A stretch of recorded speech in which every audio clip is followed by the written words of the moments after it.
Bismillahirrahmanirrahim. Assalamualaikum warahmatullahi wabarakatuh. Teman-teman muda-mudi ngaji yang dirahmati oleh Allah Subhanahu wa Ta'ala. Kali ini saya akan membawakan sebuah potongan video kajian dari Ustadz Khalid Basalamah, yang dimana kajian ini berisi tentang rahasia rezeki. Yuk sama-sama kita belajar melalui media ini. Semoga yang sedang menonton sambil belajar di channel ini diberkahi oleh Allah Subhanahu wa Ta'ala. Amin. Yang ketujuh teman-teman sekalian, silaturahim. Silaturahim ini penyebab datangnya rezeki dan memperbanyak. Perlu kita ketahui, silaturahim ini istilah dalam agama kita khusus bagi orang yang punya hubungan darah saja. Bukan semua orang muslim, gitu kan? Kalau seorang muslim umumnya kita mengatakan ukhuwah, persaudaraan. Kalau sila artinya hubungan, rahim hubungan darah, hubungan darah. Makanya kata Nabi SAW, telusuri jalur nasab kalian.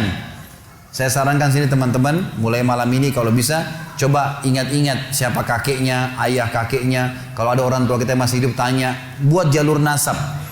Karena Nabi SAW mengatakan, telusuri jalur nasab kalian. Kakek kita siapa, ayahnya siapa, berapa bersaudara, nikah sama siapa, saudara-saudaranya, punya anak siapa. Jangan sampai kita ketemu sepupu kita di jalan nggak tahu gitu. Ada rahim dengan kita, gitu kan? Kata Nabi SAW, telusuri jalur nasab kalian karena akan memudahkan kalian silaturahim. Silaturahim. Jadi ini harus yang punya hubungan kerabat ya, hubungan darah. Dalam riwayat Bukhari Muslim yang lain kata Nabi SAW, kata seorang sahabat, waktu dia bawa satu kantong dirham, dia bilang, ya Rasulullah, saya punya sekantong dirham, saya mau sedekahkan. Ada dua orang target saya. Yang satu muslim umum, tidak ada hubungan kerabat sama saya. Yang susah, yang satu muslim, punya hubungan kerabat sama saya dan susah. Yang mana saya bantu? Kata Nabi SAW, kalau kau bantu yang punya hubungan kerabat denganmu, maka kau mendapatkan dua pahala. Pahala sedekah dan pahala silaturahimnya. Dan puncak silaturahim teman-teman sekalian adalah kedua orang tua kita. Teman-teman di sini yang pendatang, ya. Juga tentu yang mukim, yang orang yang memang asli di sini. Kalau orang tua Anda masih hidup, jangan sia-siakan. Kejar sedekah paling afdal ke mereka tuh. Silaturahim teman-teman sekalian, pakai stopwatch kalau antum merasa terganggu pekerjaan. Telepon sehari 1 menit aja. 1 menit aja. Telepon tuh ayah, ibu, tanya kabarnya, ayah, ibu baik, ada kebutuhan? Oh enggak ada nak, baik doain ya. Mereka bilang semoga kau selamat nak, sudah luar biasa tuh. Telepon mereka, teman-teman banyak di Indonesia, di Jakarta saya temukan yang memang merantau, akhirnya orang tuanya cuma ditelepon setahun sekali. Ah gampang nanti kalau Idul Fitri mudik sekalian ketemu. Tapi kalau teman-temannya tiap hari telepon, kalau nggak telepon temannya dimarah-marahin, kenapa nggak telepon, tiap hari dicari. Ini gimana cara? Padahal orang tua itu puncak silaturahim. Teman-teman coba renungin. Ada seorang syekh di Saudi, di Jeddah, dia lagi isi pengajian. Kemudian saking pentingnya dia tahu ya, ini orang tua bagaimana. Dia bilang, saya ditelepon oleh seorang laki-laki. Dia bilang, saya nggak kenal. Laki-laki ini bilang, syekh, tolong bantu saya nih, apa jalan keluarnya? Sejam lagi saya akan divonis oleh pengadilan, dipenjara 10 tahun karena saya difitnah. Difitnah, data-data palsu semua dikasih ke pengadilan dan saya difitnah. Apa saran Anda nih? Kira-kira apa yang saya harus lakukan nih supaya Allah bisa menyelamatkan saya? Kata syekhnya ini, saya dengar ceramahnya, dia bilang begini, menarik sekali kisahnya. Dia bilang, apa kau masih punya orang tua yang hidup? Kata orang itu, ayah saya sudah meninggal, ibu saya ada. Kata syekhnya, kau masih bisa keluar dari pengadilan? Dia bilang masih bisa. Baik, sekarang kamu keluar dari pengadilan, singgah di restoran terbaik yang kau temuin, kemudian temuin ibumu, ajak makan siang ibumu. Kata dia, syekh, sejam lagi saya divonis penjara 10 tahun. Bagaimana bisa mau makan lagi sama orang tua? Kata syekhnya, kalau kau mau jalanin saran saya, jalanin itu. Anak ini dalam kondisi dia bingung, tidak tahu apa, maka dia pun singgah di restoran, kemudian dia pergi ke rumah ibunya. Setengah jam kemudian kata syekh, saya ditelepon. Syekh, jazakallah khair, semoga Allah balas anda dengan kebaikan. Kata syekhnya, kenapa? Dia bilang, saya baru ditelepon oleh pengadilan, ternyata orang yang membuat fitnah buat saya terbongkar kedoknya dan dia sekarang akan divonis 10 tahun. Gitu kan? Dan semenjak saya masuk di sini, saya makan sama ibu saya, sekarang saya depan ibu saya, dari pertama saya masuk, terus lisannya ibu saya mendoakan, semoga kau selamat nak, terima kasih kau sudah datang bawa makanan. Hanya membawa makanan. Orang tua kita teman-teman sekalian tahu menilai pemberian anak kita. pemberian kita. Tidak pernah orang tua itu diberi sesuatu yang sederhana seperti teman kita masih bisa marah atau pasangan kita masih bisa merengut. Orang tua selalu berterima kasih dengan apapun yang kita berikan sedikit. Ada seorang anak di Jeddah meninggal dunia. Seorang syekh lagi sholat, suaranya Masya Allah bagus sekali kalau dia jadi imam. Saya banyak cerita tentang Saudi karena saya pernah kuliah di sana teman-teman. Jadi bukan karena Saudinya. Kalau anda punya cerita di Indonesia mungkin bisa terjadi di mana-mana tentunya. Saya cerita tentang ini yang karena saya tahu gitu. Di Jeddah ini ada satu orang syekh suaranya bagus. Kalau sholat Jumat penuh masjid. Kalau dia jadi imam Masya Allah suaranya gitu. Dia juga kalau khutbah hampir semuanya orang nangis kalau bicara masalah akhirat. Khusyuk. Jadi dia ikhlas sekali gitu. Dia cerita dalam salah satu khutbahnya saya dengarkan ceramahnya. Dan ini tradisi saya suka dengar ceramah-ceramah. Walaupun saya sudah sering isi ceramah gitu kan. Kita tidak boleh batasi dengan ilmu. Selalu kita merasa haus dengan ilmu itu. Maka saya dengar ceramah dia mengatakan pada saat saya salah satu Jumat, saya lagi jadi imam, di rakaat kedua, pas sujud pertama ada suara gemuruh tengah-tengah masjid. Dia bilang lalu saya salam, saya tanya, saya pakai mic, kenapa itu ada apa? Dia bilang syekh ada orang jatuh. Tadi waktu sholat sujud rakaat kedua sujud pertama jatuh. Kata syekhnya berikan dia ruang biar dia bernafas dan tolong antar. Beberapa ikhwah tolong antar ke rumah sakit terdekat. Waktu diantar kata dokternya orang ini sudah mati setengah jam yang lalu. Maksudnya pada saat dia lagi sujud di hari Jumat, gitu kan? Ini luar biasa. Kata syekhnya, ini jelas-jelas husnul khatimah. Hadis Nabi SAW, siapa yang meninggal hari Jumat tidak akan kena fitnah kubur. Dan juga dia mati dalam keadaan sholat. Jelas dari ibadah, apalagi lagi sujud kepada Allah SWT. Lalu dia bilang, datang adiknya, mengambil jenazah kakaknya, lalu saya bilang, ini kakakmu datang jauh-jauh sholat di sini karena dia mau sholat dengan saya. Dia mau dengar ceramah, dia mau dengar suara bacaan Al-Quran, maka saya minta tolong izinkan saya memandikan jenazahnya. Kata adiknya baiklah silakan. Datanglah syekh ini ke rumahnya dimandikan jenazahnya. Kemudian malam takziah pertama dan disunahkan 3 malam takziah. Malam takziah pertama kata syekhnya setelah selesai jamu tamu-tamu semua, gitu kan tamu datang mendoakan, mereka membawa makanan lalu mereka pulang. Lalu kata syekhnya saya tanya adiknya, kakakmu ini sebenarnya apa sih perbuatan amal dia yang paling menurut kamu Allah ridhahi sampai Allah tutup dengan husnul khatimah begini? Dia bilang, Syekh, kami punya orang tua, ayah kami sudah meninggal, ibu kami masih ada hidup, dan kami 6 orang bersaudara semuanya bakti dengan ibu kami. Tapi kakak saya ini punya kelebihan plus. Setiap kami datang ke rumah ibu kami pasti dia yang paling pertama ada. Sisirin rambutnya, aturin bajunya, laki-laki. Ngurus gitu, orang tuanya ibunya dirawat betul sama dia. Dia bilang sampai kalau sisirnya patah dia yang gantiin, sampo, sabun semua dia yang siapin, semuanya diperhatikan. Maka kata syekhnya pantas Allah tutup dengan husnul khatimah, pantas Allah tutup dengan itu. Dan teman-teman, apa yang melarang anda mengirimkan misalnya dari Bali di sini atau dari Denpasar ini ada rezeki, kirimkan ke Jawa, keluarga kita tahu di sana ada sampo tahu, di sana ada sabun tahu. Kenapa kalau kita paketin dari sini khusus buat mereka? Maka luar biasa, mungkin kita korbanin 500 ribu, 300 ribu, teman-teman sekalian sudah cukup orang tua kita mendoakan kita seumur hidupnya. Bagaimana kalau setiap bulan kita rutinkan, gitu kan? Harusnya kita lakukan seperti itu. Ini puncak silaturahim. Setelah itu datang kerabat-kerabat yang lainnya. Kata Nabi SAW, siapa yang ingin diberkahi umurnya, di sini sering diterjemahkan dalam buku Indonesia, siapa yang ingin dipanjangkan umurnya, gitu kan? Sebenarnya tidak ada kata-kata panjang umur ya, karena umur sudah ditentukan, 60 ya 60. Tapi di sini maksudnya diberkahi. Jadi kalau dia punya 60 tahun, dia sering silaturahim, dengan ada orang lain punya umur 60 tahun tidak silaturahim, kita temukan yang sering silaturahim ini akan berkah hidupnya. Sudah banyak bangun masjid, sudah banyak kegiatan-kegiatan sosial, Allah berkahi umurnya. Siapa yang ingin diberkahi umurnya dan diluaskan rezekinya, maka dia sebaiknya melanjutkan silaturahim. Yang kedelapan, haji dan umroh. Haji dan umroh. Jadi teman-teman sekalian kalau ada kelebihan rezeki selalu lowongkan. Sudah pernah haji Ustaz? Haji lagi kalau ada kesempatan. Sudah pernah umroh Ustaz? Umroh lagi, nggak masalah. Sudah 2 kali, 10 kali, 100 kali, nggak masalah. Karena kata Nabi SAW, haji dan umroh yang dikerjakan secara berkesinambungan, rutin, akan menghilangkan kesusahan hidup dan kemiskinan. Kata ulama, lawan miskin adalah kaya. Bukan kekayaan. Akan menghilangkan kesusahan hidup dan kemiskinan sebagaimana api menghilangkan karat dari besi. Jadi tidak ada orang yang pulang haji umrah itu kemudian miskin. Insya Allah tidak ada. Rutinkan. Saya tahu ada satu pengusaha di Jakarta, Masya Allah.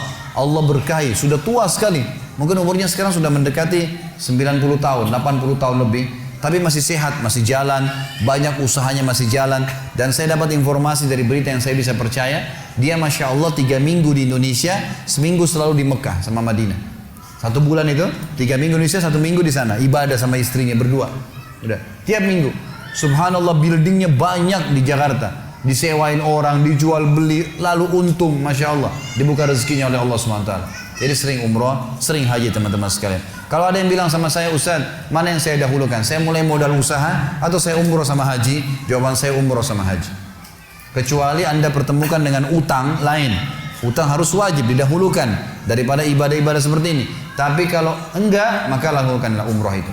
Saya pernah bilang sama satu jemaah saya, waktu saya lagi umrah teman-teman sekalian, dan kalau ada memang teman-teman yang pas mau ikut ibadah umrah yang saya bimbing, nanti bisa ditanyakan kepada saya atau tanya kepada teman-teman panitia, saya akan informasikan. Karena di bulan Januari nanti saya ada bimbing umrah, Februari ada, Maret ada, April. Tapi tentu travelnya berbeda-beda ya, saya tidak fokus satu travel. Jadi saya memang pindah ke beberapa travel yang kira-kira bisa menjalankan program yang saya inginkan. Karena nanti di sana kalau saya bimbing harus tiap hari ikut taklim, gitu kan. Itu syaratnya. Jadi habis asar ikut taklim supaya memang mereka pulang bisa bawa ilmu.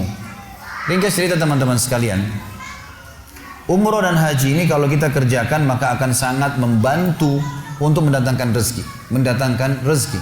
Ada seorang jemaah pernah umroh dengan saya dari Irian kebetulan. Saya pernah dakwah sampai ke Irian, alhamdulillah. Kemudian dia dengar saya mau umroh, dia datang, sekeluarga ikut. Waktu itu kami, mungkin kisah ini sekitar 5 tahun yang lalu, umroh bintang 5 sekitar 30 juta waktu itu rupiah. Dia tinggal satu kamar sama saya tanya, Pak, bayar berapa umrohnya? 30 juta Ustaz, 32 juta waktu itu. Mahal nggak Pak? Dia bilang ya sedang lah, karena memang beliau orang mampu. Terus saya bilang, Pak mau nggak kita hitung-hitung uang yang 32 juta yang Bapak keluarkan, anggap 35 juta itu dengan pahala yang Bapak dapatkan. Dia bilang memang bisa Ustaz. Saya bilang ya ada dalilnya saja. Baik, bagaimana rasionalnya? Saya bilang baik, kita hitung. Sekarang kebetulan waktu itu lagi di Mekah kebetulan. Pulang dari sholat duhur, nunggu waktu asar. Saya bilang, Bapak sudah tahu belum ada hadis Nabi SAW yang berbunyi, sholat di Masjid Haram Mekah sama dengan 100.000 kali dibandingkan tempat lain. 100.000 kali. Saya bilang kalau kita ambil sholat wajib Bapak. Ya. Sholat wajib 1 hari 5 kali. Dan ini 1 hari cuma 1 kali. Subuh cuma sekali, duhur cuma sekali, asar cuma sekali, semua cuma sekali. Berarti kalau kita hitung 100.000 kali sama dengan 100.000 hari. Kalau kita hitung-hitung rasionalnya, 100.000 hari, 100.000 dibagi jumlah hari setahun, 365 hari, akan keluar angka kurang lebih kalau saya tidak salah, 274 tahun. Berarti 1 kali sholat di Masjid Haram Mekah, sama dengan 274 tahun sholat di Indonesia. Gitu kan? Itu kalau sholat sendiri. Kalau sholat berjamaah, hadis Nabi SAW berbunyi, sholat seseorang di antara kalian di rumahnya, di pasarnya, dibandingkan sholat di masjid, maka pahala perbandingannya 25 kali lipat. Kalau 25 kali lipat teman-teman sekalian, 274 tahun dikali 25, itu keluar angka kurang lebih 6.500 tahun. 6.500 tahun, ini bukan waktu yang sedikit. Belum hadis Nabi yang berbunyi, sholat sendiri dibandingkan dengan sholat berjamaah, perbandingannya 27 derajat. Kata Abdullah bin Abbas, 1 derajat radhiyallahu anhuma, 1 derajat ke derajat yang di atasnya, ya itu jaraknya 500 tahun. Berarti sholat sendiri dengan berjamaah bedanya 12.000 tahun, gitu kan? Ini luar biasa fadilahnya. Coba kalau kita sholat 6.500 tahun dibagi 32 tahun, 32 juta atau 35 juta, berapa nilainya tuh? Belum sudah masuk include tiket pesawatnya, hotelnya, makannya, belum lagi kita dapat pahala-pahalanya, gitu kan? Belum pengalaman-pengalaman, kita bisa kunjungin wilayah Uhud perangnya Nabi SAW, belum bisa mengunjungi kuburan Nabi SAW, mengunjungi kuburan Baqi, kuburan para sahabat dan seterusnya, banyak fadilah. Jadi banyak hal yang didapatkan, gitu kan? Baik, jadi haji dan umrah salah satu faktor penambah rezeki. Yang ke-9, hijrah. Hijrah ini teman-teman sekalian, hijrah dari wilayah non-muslim ke wilayah muslim. Kalau kita dapat sebuah wilayah yang kita tidak bisa sama sekali ibadah, gitu kan? Maka jangan bertahan di situ. Kalau tidak bisa ibadah, kalau bisa ibadah, alhamdulillah. Ini sering saya ingatkan teman-teman kita yang masih hidup di luar negeri, yang memang mereka hanya karena gengsi. Lain kalau duta, penuntut ilmu nanti dia balik, lain. Atau lahir di sana, mungkin. Tapi kalau orang datang hanya untuk kerja, maaf, saya bukan mendaunkan semangat orang yang mau kerja luar negeri, bukan. Tapi kalau mau, pergilah ke negara-negara Islam. Karena negara non-muslim ini ada konsekuensinya, gitu kan. Ada konsekuensi. Kata Nabi SAW, Ana bari'un mimman asya baina adhurul musyrikin. Kata Nabi Muhammad SAW, saya berlepas diri dari orang yang sengaja hidup di tengah-tengah orang musyrik. Maksudnya apa? Mereka kalau ibadah susah, ya sudah resiko kamu. Nanti hari kiamat kok nggak bisa bilang sama Allah, ya Allah tidak ada tempat sholat. Nggak bisa. Siapa yang suruh kamu ke sana, gitu kan? Kalau meninggal susah dapat kuburan muslim, ya suruh resiko kamu. Akhirnya kamu dikubur dengan orang muslim, ini tidak boleh, gitu kan? Maka ini harus difahamin. Saya kemarin subhanallah, waktu diminta saran oleh seseorang yang membantu saya membawa mobil di Jakarta, Ustaz doakan saya mau berangkat ke Australia. Saran Ustaz apa? Saya tanya kenapa mau ke Australia? Mau kerja. Baik, boleh saya tanya apa alasannya? Gajinya besar Ustaz. Gajinya besar, baik. Berapa gajinya? Sekian ribu dolar, gitu kan. Terus saya bilang, boleh saya kasih gambaran? Dia bilang boleh Ustaz. Pertama masalah gaji dulu yang tadi kamu anggap besar itu. Pertemukan antara gaji yang kamu terima dengan kehidupan di sana. Jangan cuma kuruskan ke rupiah langsung dianggap besar, gitu kan. Pastilah besar kalau lagi rupiah lagi turun kayak sekarang, memang lagi tinggi dolarnya maka besar.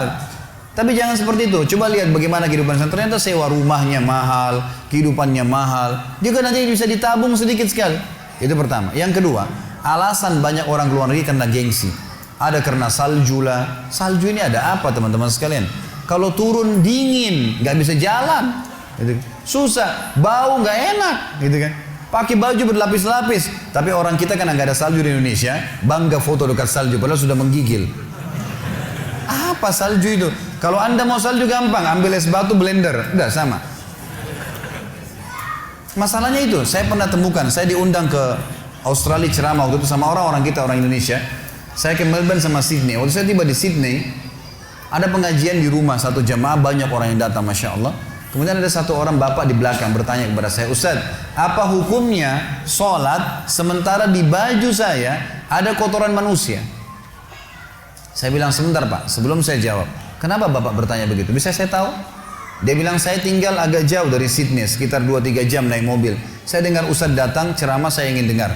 Dan saya ini kerja, maaf ini bahasa dia ya, membersihkan kotorannya orang kafir nih. Kotoran manusia. Jadi sering baju saya kena kalau saya bersihin, gitu kan. Jadi tong besar itu yang nampung-nampung nyetot-nyetot kotoran itu saya bersihin tuh. Sekarang boleh nggak saya sholat sementara baju saya kena kotoran dia? Saya bilang sebelum saya jawab Pak, saya ajak anda pulang ke Indonesia. Demi Allah bapak jual nasi uduk sama tempe pinggir jalan lebih mulia daripada bersihin kotorannya orang kafir. Gimana caranya dipertemukan? Jual nasi uduk sama tempe lebih mulia, azan bisa sholat, gitu kan. Dan kalau anda tanya hukum syar'inya jelas nggak boleh. Baju kena setes kencing aja nggak boleh pakai sholat, apalagi kotoran manusia. Malah lebih tidak bisa gitu. Tapi seperti itu teman-teman sekalian, banyak orang yang sengaja datang ke wilayah non-muslim untuk tinggal hanya karena gengsinya. Saya sudah keliling beberapa negara teman-teman sekalian. Saya sampaikan berita gembira, Indonesia negara kita luar biasa. Luar biasa. Cuaca sepanjang tahun berdekatan. Saya waktu tinggal di Saudi 7 tahun dari SMA sampai S1 teman-teman sekalian. Kalau musim dingin, saking dinginnya 5 derajat, 4 derajat. Kalau mau tidur, itu selimutnya kita dudukin dulu tuh. Anget baru dipakai tidur. Kalau enggak kayak nusuk-nusuk. Susah. 2 bulan, 3 bulan dingin sekali. Kalau musim panas 55 derajat. Pecah-pecah bibir, kaki pecah, panas. Gitu kan. Luar biasa. Saya diundang ke Australia pas musim dingin. Dingin, pakai baju berlapis-lapis. Mau sholat subuh luar biasa dinginnya. Gitu kan. Kita subhanallah paling panas 35, 37 gitu kan. Itu sudah luar biasa dianggap panasnya. Tapi yang standar ya ada 28 ya. Dingin pun maksimal mungkin 25 yang standar. Ada tempat-tempat puncak-puncak gunung mungkin memang dingin. Tapi ini standar. Kita bisa pakai jaket, bisa pakai baju kaos, bebas. Yang luar biasa, azan kita dengar di mana-mana. Di Indonesia ini mic-nya berantem gitu kan. Sini azan, sini azan, sini.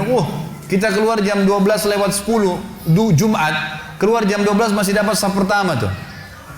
Saya kemarin di Australia diundang ceramah, khutbah Jumat. Ustaz khutbah Jumat besok ya? Baik. Jam berapa Jumat Pak? Jam 12.10.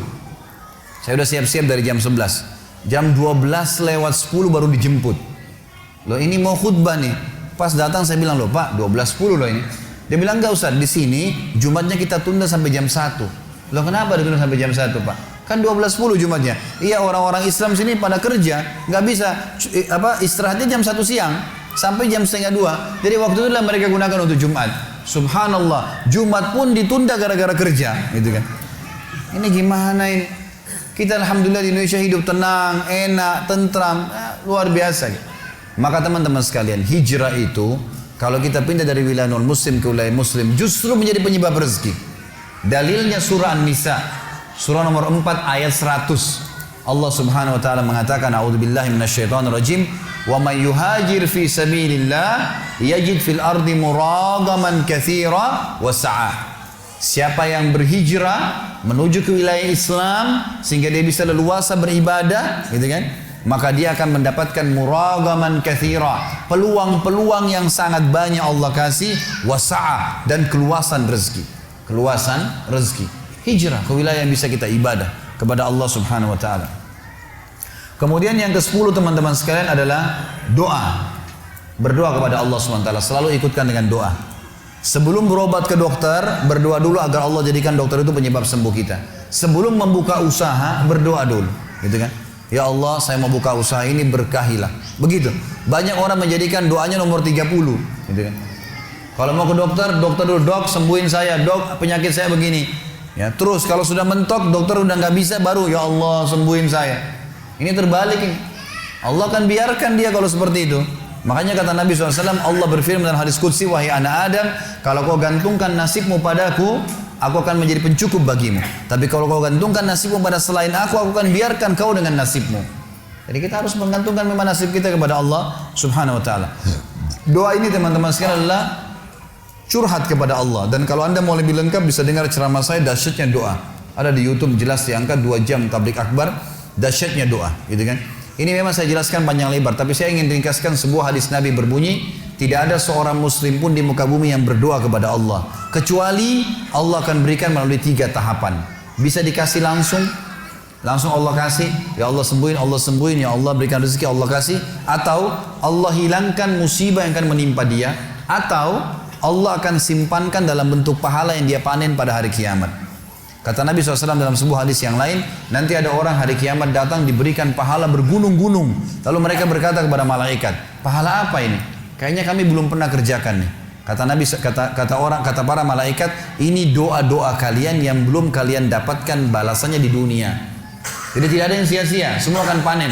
Dikasih langsung, dihilangkan musibah atau panen hari kiamat. Maka mereka semua berharap semua doa yang pernah dipanjatkan di dunia tidak diberikan waktu itu di dunia dan mereka terima dalam bentuk pahala pada hari kiamat. Jadi doa ini adalah sesuatu yang luar biasa. Berdoa teman-teman sekalian, diberkahi. Buka toko baca bismillah, minta kepada Allah diberikan berkah pada hari itu dan seterusnya. Ini harus tahu. Yang ke-11, menikah. Ya. Ini yang belum menikah ini luar biasa. Yang sudah menikah juga Allah SWT berikan rezeki.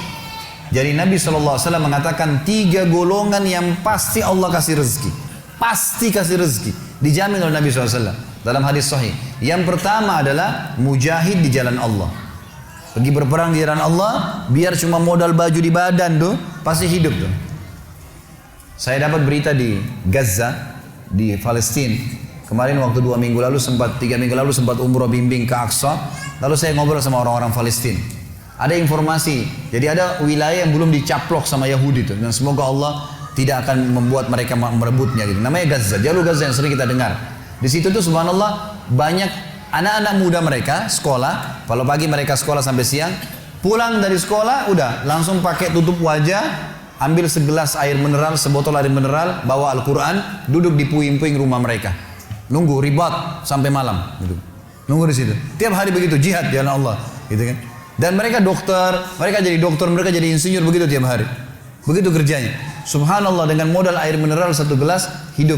Mereka bisa menikah, punya keturunan. Mujahid dijamin. Yang kedua, mu'ahad. Mukatab ini istilah bagi hamba sahaya. Dalam Islam ini ada hukum hamba sahaya ya. Kalau terjadi peperangan antara muslim sama non muslim dan orang Islam memenangkan peperangan, yang ada di pasukan itu menjadi hamba sahaya. Bisa diperjualbelikan dan dibebaskan dalam hukum agama, dianjurkan untuk bebasin, islamkan, bebaskan gitu kan. Kemudian juga bisa mukatabah. Mukatabah ini si budak datang kepada tuannya, muslim berkata, saya ingin bebas dari keterbudakan. Apa syaratnya? Tuannya bilang boleh, kau bayar 10 juta rupiah. Lalu budaknya bilang baiklah, saya cicil setiap bulan 1 juta boleh? Kata tuannya boleh. Selama 10 bulan dibayar, maka dia bebas dari keterbudakan. Ini namanya mukatib. Kata Nabi SAW, selain mujahid, mukatib juga Allah akan kasih rezeki. Karena dia mau bebasin dirinya. Dan yang ketiga adalah orang yang menikah karena meninggalkan perbuatan yang haram. Dibukakan rezekinya. Kemudian selanjutnya teman-teman sekalian yang ke-12 ya, adalah memiliki ilmu, pengetahuan. Dan ini harus kita kuasain ilmunya. Jadi apapun bidang yang Anda ingin masuk, gitu kan? Misal pengen jual restoran, pengen buka restoran, kuasai ilmu restoran itu, datang, pelajarin, gitu kan? Apa sih? Dari mana sumbernya beli, bagaimana caranya, bagaimana keuntungannya, perhitungannya, kita pelajari. Mau buka toko komputer, toko HP, ini, itu, hotel, apa saja, pelajarin, punya ilmunya. Maka selama itu insya Allah ada ilmunya, kita tahu, Allah SWT akan mudahkan. Cuma hubungkan dengan yang lainnya. Poin ketiga tadi, masalah harus halal dan thayyib, meninggalkan yang haram harus berhubungan dengan masalah ini. Jangan buka usaha ada sumber haramnya. Sesuai dengan statement Imam Syafi'i, siapa yang ingin dunia dia harus punya ilmu. Kalau dia mau sukses dunia harus punya ilmunya. Sukses akhirat punya ilmu, ingin dua-duanya juga harus punya ilmu. Kemudian yang ke-13 teman-teman sekalian adalah memiliki persahabatan dan komunitas yang sehat. Jadi teman-teman, kalau Anda berteman sama pengangguran, maka kita akan terpengaruh jadi pengangguran. Saya kasih contoh begini. Kalau saya tidak merokok, saya berteman sama 10 orang teman-teman saya merokok. Hari pertama, hari kedua, saya tidak merokok nih. Tapi minimal saya sudah terbiasa cium baunya. Seminggu kemudian mereka akan bilang, coba aja sebatang. Ya, sebulan kemudian saya sudah merokok. Setahun kemudian bisa jual rokok ini. Baik, ini contoh saja. Sebaliknya, saya tidak bisa mengaji. Teman saya 10 orang penghafal Al-Quran. Hari pertama, hari kedua saya malu. Seminggu saya belajar huruf hijaiyah, sebulan bisa ngaji, setahun hafal Quran bersama mereka. Teman-teman itu berpengaruh sekali. Makanya kata Nabi SAW, Al-maru ala dini khalili. Seseorang sesuai dengan agama temannya.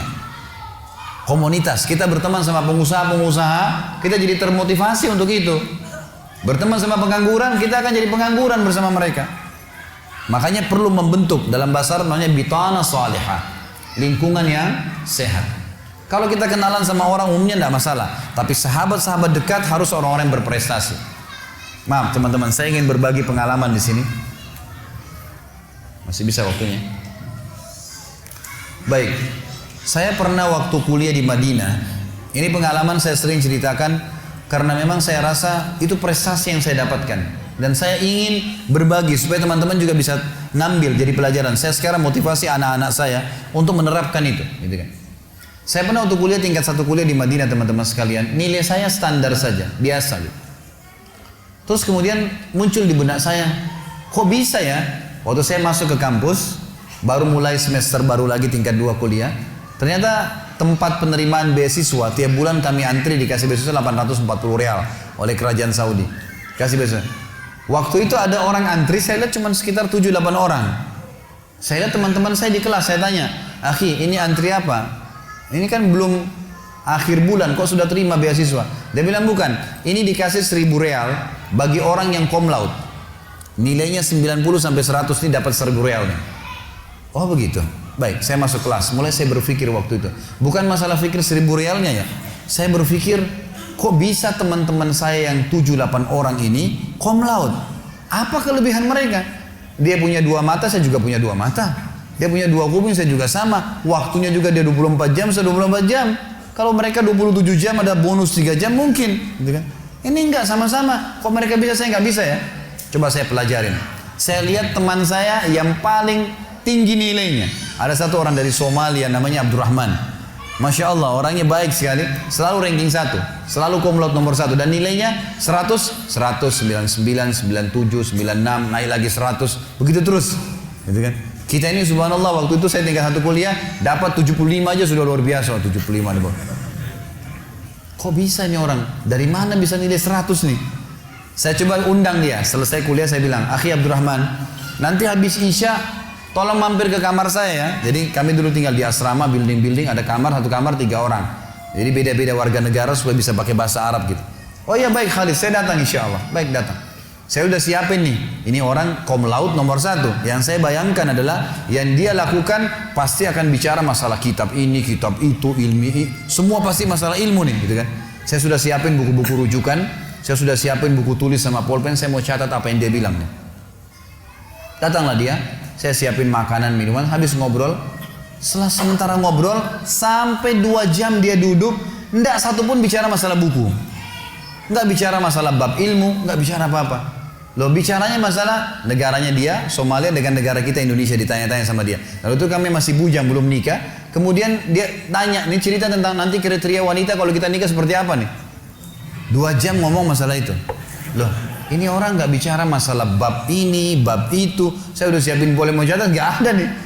Loh, apa yang membuat dia berprestasi? Saya tanya dia, Abdurrahman, kamu setiap hari begini kalau ketemu teman-teman? Iya, saya bicara masalah nikah, bicara masalah ini, kemana-mana bicaranya. Apa yang buat dia prestasi? Baiklah, saya nggak bilang sama dia saya mau seperti dia gitu. Saya besok masuk ke kampus, saya ikutin dia. Saya sama-sama, saya jalan kampus, dia juga ke sana. Satu fakultas, satu kelas lagi. Ternyata saya dapat kata kuncinya, anak ini di kelas. Jadi di kelas ini dia kalau duduk, ini dosen syekhnya datang. Kalau syekh sudah datang, ada 5 materi setiap hari. Dia datang, syekhnya datang, dia duduk, tutup pintu, mulai baca tahmid dan salawat, kemudian mulai materi. Dia hadapkan mejanya ke syekhnya, dia ambil meja paling depan. Misal gini, ini di depan langsung berhadapan. Setiap syekh ngomong, dia seperti cuma dia sama syekh berdua. Nggak ada orang lain nih. Jadi dia dengar betul fokus dan setiap lewat 1 paragraf, 2 paragraf dia bilang sebentar syekh. Saya mau tanya, yang anda terangkan tadi ini begini isinya 1, 2, 3, 4, 5. Itu yang saya fahamin, benar nggak? Kata syekhnya benar. Baik, kalau ujian saya jawab begitu bisa nggak? Bisa, dicatat sama dia. Ini di belakang ini ada anak-anak yang tidur, yang gambar-gambar. Ini yang ketawa tahu diri ya. Dia tuh malas belajar. Saya lihat, oh rupanya di sini nih.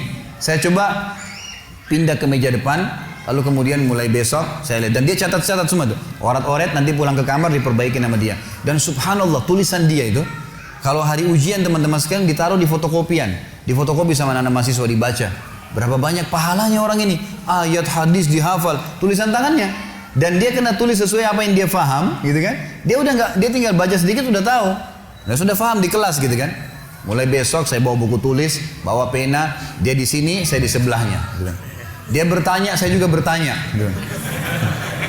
Persis seperti dia gitu. Tapi yang kalau saya tidak paham, kalau saya paham saya sudah tulis. Kalau dia bertanya saya paham sudah. Kalau saya tidak paham saya Syekh sebentar. Ya, maksudnya begini Syekh. Jadi kelas ini jadi hidup gara-gara saya bersebelahan sama si Abdurrahman. Yang lain yang tidak tidur jadi bangun. Dia ada apa nih ribut di depan? Tanya terus diskusi sama Syekhnya terus begitu. 6 bulan pertama teman-teman sekalian saya kewalahan nulis. Karena Syekh ngomong apa ditulis kan gitu. Susah nih. 6 bulan kemudian setelah saya terus paksain diri sampai pada tingkat Allah mudahkan alhamdulillah saya bisa nulis apa yang Syekh ucapkan dengan 2 warna pulpen. Hitam apa yang dia ucapkan, kalau ayat pakai pulpen warna merah gitu. Dan pada saat hari ujian di fotokopi bukunya Abdurrahman sama buku saya. Dua-duanya difotokopi sama mahasiswa gitu kan. Dan pada saat hasil ujiannya sama, nama dia dan nama saya berdekatan. Sama-sama dapat 1.000 real gitu kan. Sampai pernah ada seorang dosen, ada materi namanya Ghazul Fikri, perang budaya. Bagaimana mempelajari negara-negara barat, negara muslim berusaha untuk memerangi umat Islam.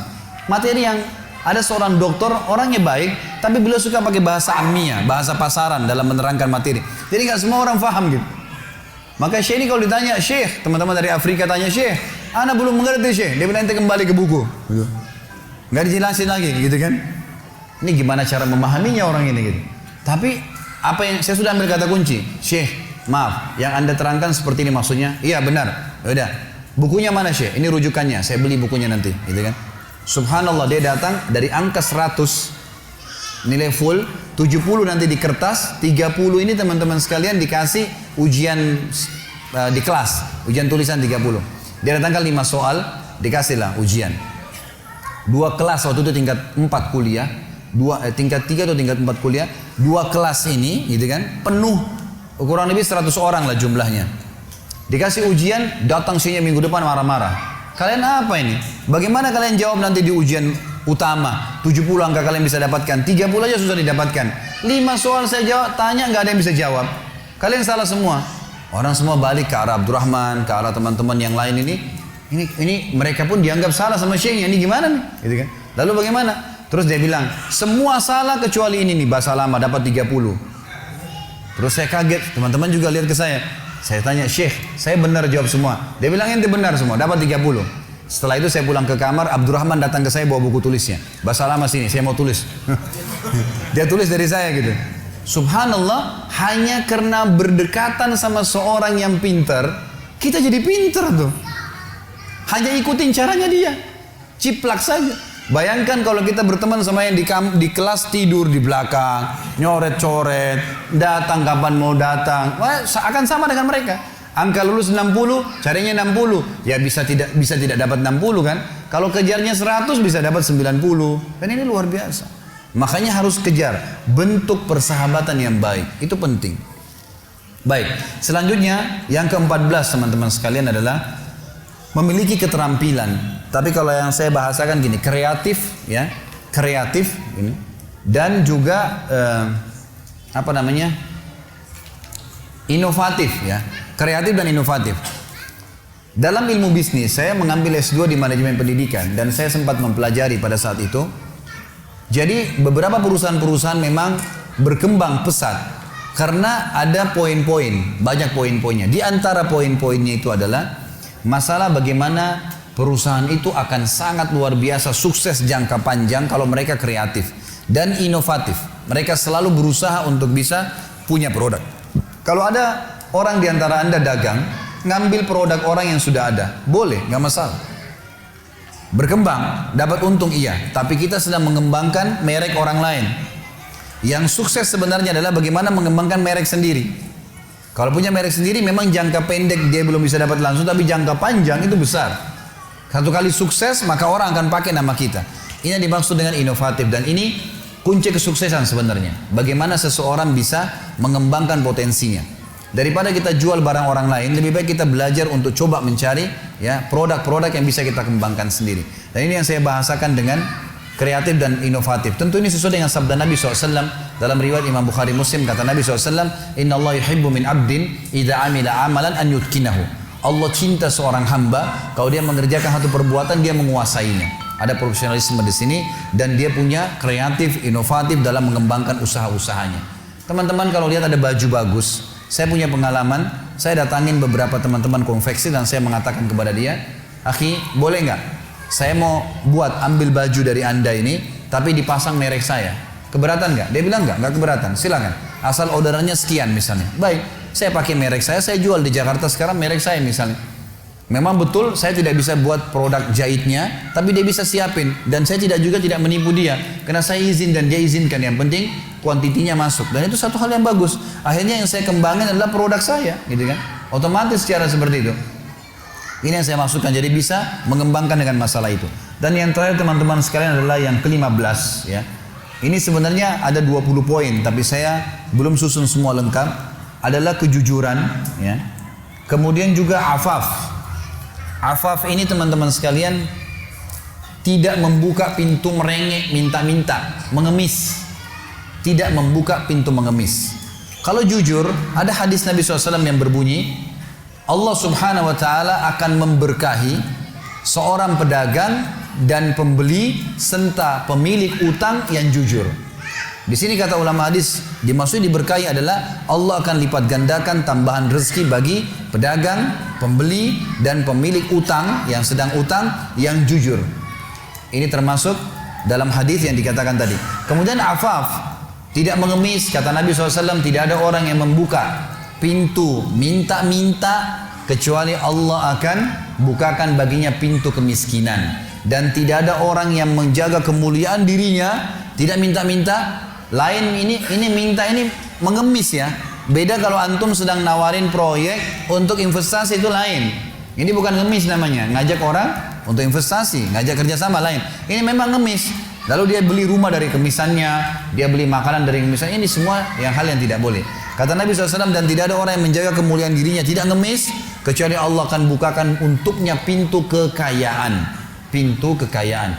Jadi ternyata dengan mulia, maka kita bekerja, dengan kita hasil kita sendiri, maka insya Allah Allah SWT akan bukakan pintu-pintu kekayaan. Allahu a'lam.